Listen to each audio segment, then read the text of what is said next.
ஆயிஷா நாயகி அவர்கள் சஹாபாக்களுக்கு மத்தியில் ஒரு தலை சிறந்த அறிஞர், அதிகம் ஞாபக சக்தி மிக்கவர்கள், இஸ்லாமிய சட்டவியலில் நுண்ணறிவு மிக்கவர்கள், தேர்ச்சி பெற்றவர்கள். அவர்கள் சுமார் 2200 அளவிலான ஹதீஸ்களை அறிவித்திருக்கிறார்கள். அதிகம் ஹதீஸ்களை அறிவித்தவர்களின் பட்டியலில் ஆயிஷா ரலியல்லாஹு அன்ஹா அவர்கள் 4வது இடத்தில் இருக்கிறார்கள். அந்த முன்னருள்ள மூவரும் அனஸ் இப்னு மாலிக், அப்துல்லா இப்னு உமர், அபூ ஹுரைரா என்பவர்கள்தான். அல்லாஹ் அவர்கள் அனைவரையும் பொருந்தி கொள்ளட்டும். நபிகள் நாயகம் ஸல்லல்லாஹு அலைஹி வஸல்லம் அவர்கள் மரணிக்கும் போது ஆயிஷா ரலியல்லாஹு அன்ஹா அவர்களின் மடியில்தான் இந்த உலகை விட்டு பிரிந்தார்கள்.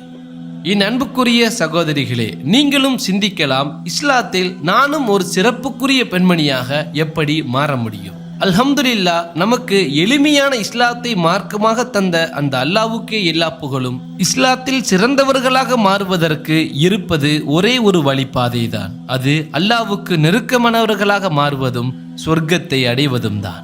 இந்த உலக